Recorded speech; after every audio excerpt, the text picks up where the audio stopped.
Hello friends, welcome और welcome back to my class. और आज हम पढ़ने वाले हैं objectives of management business studies का पार्ट 2। लास्ट क्लास में हमने characteristics of meaning of management हमने कंप्लीट किया था।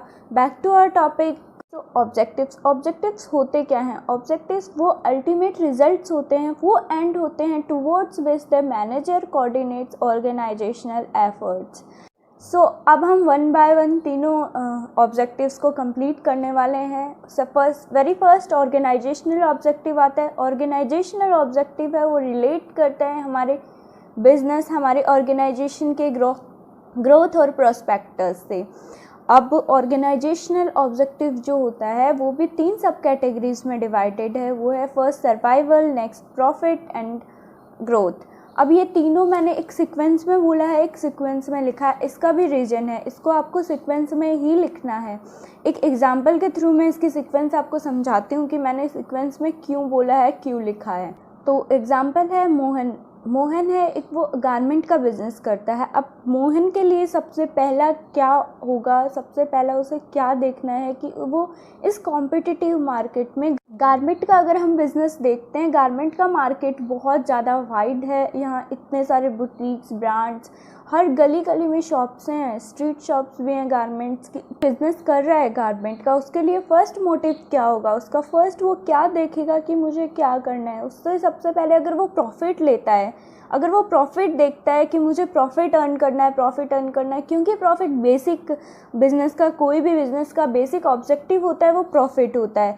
लेकिन अगर वो आते ही इस इंडस्ट्री में आते ही अगर प्रॉफिट देखने लग जाएगा, अपनी प्राइस हाई कर देगा, बहुत ज़्यादा प्रॉफिट अर्न करना चाहेगा, तो इट्स इम्पॉसिबल। कोई भी उसका प्रोडक्ट्स, उसके गारमेंट्स खरीदेंगे नहीं, क्योंकि उसने अपना प्राइस हाई करके रखा है। तो उसका क्यों खरीदेंगे जब उसी क्वालिटी, अच्छी क्वालिटी, कम प्राइस में उनको मार्केट में और चीज़ें अवेलेबल हैं। और अगर मोहन इस इंडस्ट्री में आते ही सबसे पहले एक्सपेंड करने का, अपना बिजनेस डाइवर्सिफाई करने का देखता है, ग्रोथ पॉइंट ऑफ व्यू से देखता है, तो उसको पैसे कहाँ से आएंगे? उसको प्रॉफिट अर्न करना बहुत ज़रूरी है। तो सबसे पहला उसका मोटिव जो होगा इस बिज़नेस में आने का, यहाँ सरवाइव करना है, यहाँ स्टे करना है। अगर वो आते ही प्रॉफिट का सोचेगा तो इम्पॉसिबल, उसको सरवाइव नहीं कर पाएगा। वो सबसे पहले वो रीज़नेबल प्राइस पे अपनी प्राइस लो रख कर यहाँ नाम बनाएगा, यहाँ अपना प्रोडक्ट सेल करेगा। सेकंड आता है प्रॉफिट। तो अगर उसने सरवाइव कर लिया इस कॉम्पिटिटिव मार्केट में, तो नेक्स्ट वो प्रॉफिट को देखेगा कि मुझे प्रॉफिट अर्न करना है, because profit is the basic need of any organisation.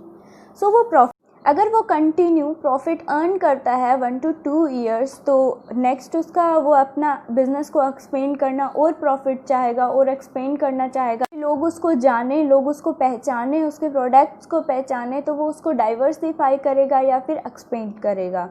अब तीनों सब टॉपिक्स को हम वन बाय वन कवर करते हैं। फर्स्ट आता है survival. Survival is the basic और primary function of any organisation. हमारा जो बिजनेस है वो इस कॉम्पिटिटिव मार्केट में सर्वाइव कैसे करेगा।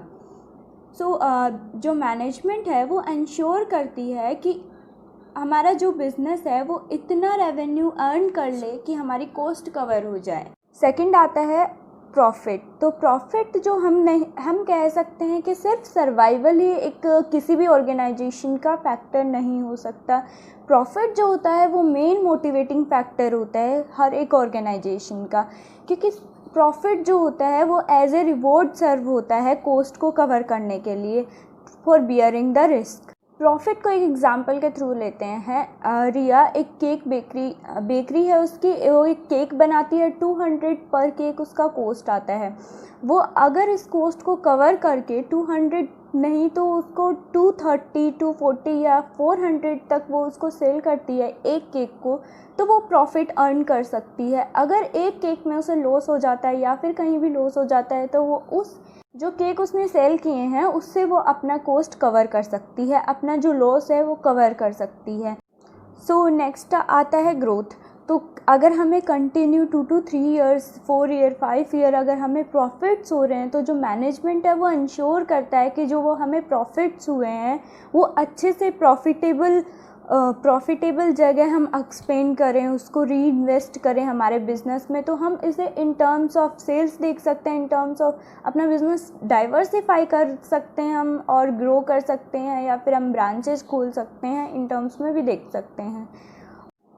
नेक्स्ट आता है सोशल ऑब्जेक्टिव। तो सोशल ऑब्जेक्टिव्स की अगर हम बहुत ही जनरल लैंग्वेज में बात करें तो होता है बेनिफिट्स टू सोसाइटी, कि सोसाइटी को हम क्या बेनिफिट्स दे रहे हैं।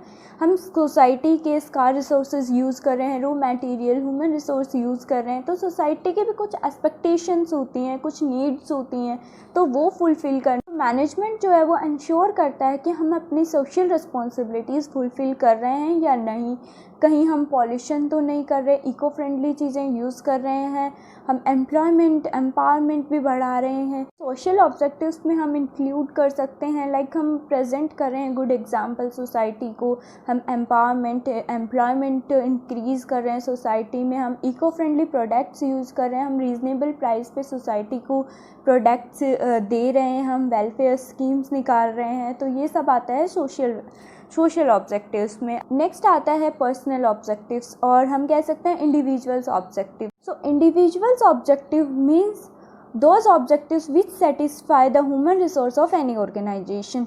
यहाँ मैनेजमेंट है जो इंश्योर करता है उनकी, हमारे ह्यूमन रिसोर्स जो हैं उनकी सेफ्टी को, क्योंकि ह्यूमन रिसोर्स है वही ऑपरेट करता है नॉन ह्यूमन रिसोर्स को। जो मैनेजमेंट है वो इंश्योर करता है safety of invested capital, proper working, giving proper working conditions, giving good revenues, job opportunities, उनका ग्रोथ अपॉर्चुनिटीज़, उनका सारी जितनी भी उनके एक्सपेक्टेशंस हैं वो फुलफ़िल करना। तो यहाँ अपना आज का क्लास कंप्लीट होता है, और अगर आपको वीडियो पसंद आया और अगर आपको ऑब्जेक्टिव्स ऑफ मैनेजमेंट समझ आया है तो please like, share and comment.